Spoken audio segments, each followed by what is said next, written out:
Halo semuanya, perkenalkan kami dari kelompok 6. Di sini kami ingin mempresentasikan video kami tentang Regresi sederhana Excel. Enjoy!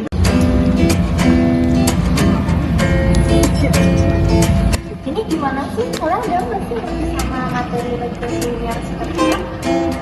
Kurang paham. Kamu ngerti nggak sama? Siapa ya kira-kira yang ngerti? Kalian lagi kenapa guys?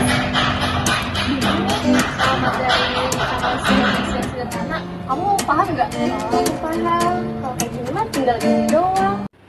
Baik teman-teman, di sini kami akan membuat video tutorial dari analisis regresi sederhana Excel. Dan yang pertama itu, kita sebelumnya harus menyiapkan beberapa data terlebih dahulu. Yang mana data tersebut itu berupa data X dan Y. Nah, sebelum memulai melakukan analisis, kita harus mengatur pada bagian file.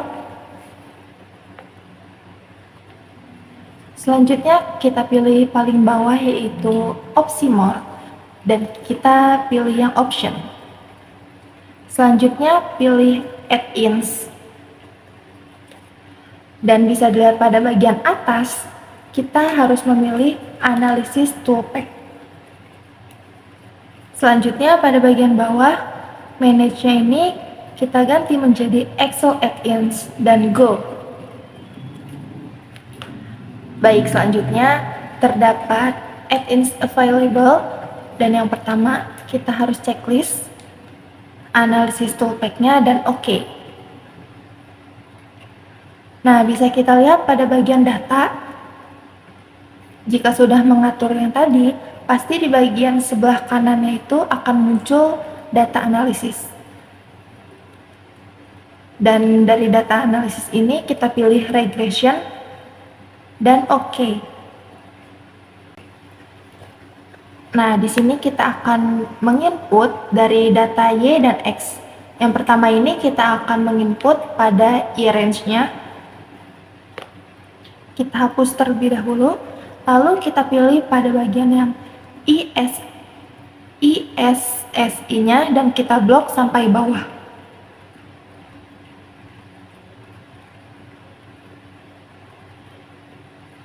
Selanjutnya pada input X range, kita blok juga dari BI rate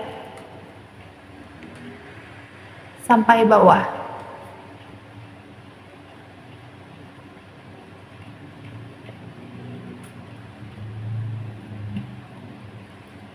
Baik, jika sudah, kita harus checklist pada bagian labels dan confidence levelnya. Yang mana confidence levelnya ini kita atur menjadi 95%. Dan pada output optionnya kita pilih yang paling pertama yaitu output range.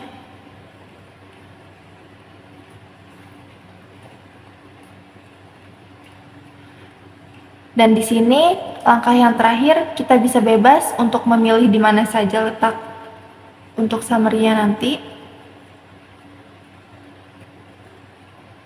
Lalu kita pencet OK. Nah, di sini dapat dilihat bahwa summary outputnya itu sudah jadi. Langkah selanjutnya tinggal kita rapi-rapikan saja.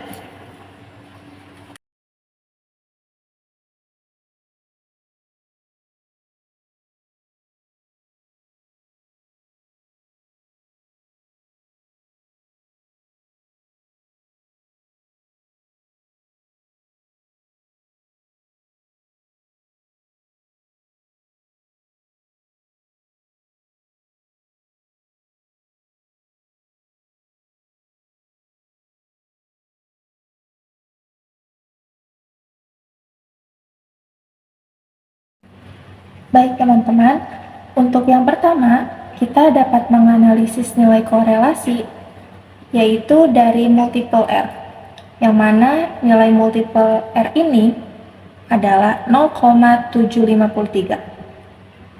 Jadi nilai korelasi antara X dengan Y adalah 0,753, yang mana 0,753 ini termasuk dalam kategori kuat.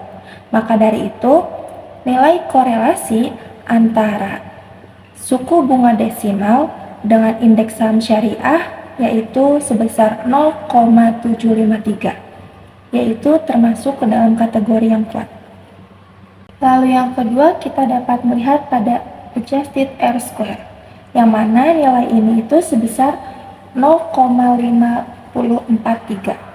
Jadi, nilai koefisien dari determinasi ini sebesar 0,543 atau jika dijadikan persen sebesar 54,5%, yang berarti bahwa X atau suku bunga desimal dapat menjelaskan Y atau indeks saham syariah sebesar 54,5%, yang mana itu sisanya dipengaruhi oleh faktor lain.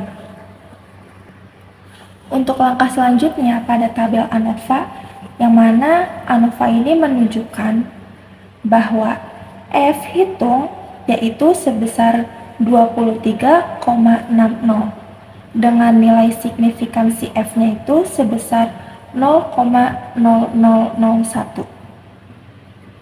Nah, F hitung ini bisa dibandingkan dengan F tabel. Tetapi supaya kita dapat memudahkan untuk membandingkannya dengan signifikansi alfa, yaitu sebesar 0,01 atau senilai 1%. Jadi, nilai signifikansinya itu lebih kecil daripada alfa yang sebesar 0,01. Nah, untuk tahap yang terakhir, yaitu persamaan dari nilai regresinya. Lalu selanjutnya, untuk persamaan regresinya, kita dapat melihat pada tabel koefisien. Dan yang pertama ini ada pada intercept, yaitu sebesar minus 32,7, dan BI rate-nya atau X yaitu sebesar 9983,4. Maka hasil dari analisis regresi ini yaitu Y sama dengan 325,7 ditambah 9983X. Konstanta atau intercept dalam kurung B0 sama dengan negatif 325,7 menunjukkan bahwa jika variabel X penjualan konstanta, maka rata-rata nilai variabel Y atau penjualan adalah sebesar 9983. Koefisien regresi dalam kurung B1 sama dengan 9983 menunjukkan bahwa jika variabel X atau penjualan meningkat sebesar 1 satuan, maka akan meningkatkan variabel Y atau penjualan sebesar 9983. Pada p-value menunjukkan bahwa hasil dari B dalam kurung 0 dan B dalam kurung 1 sempurna, dan tanda plus menunjukkan bahwa jika variabel X atau penjualan meningkat, maka variabel Y atau penjualan juga akan meningkat. Sekian interpretasi.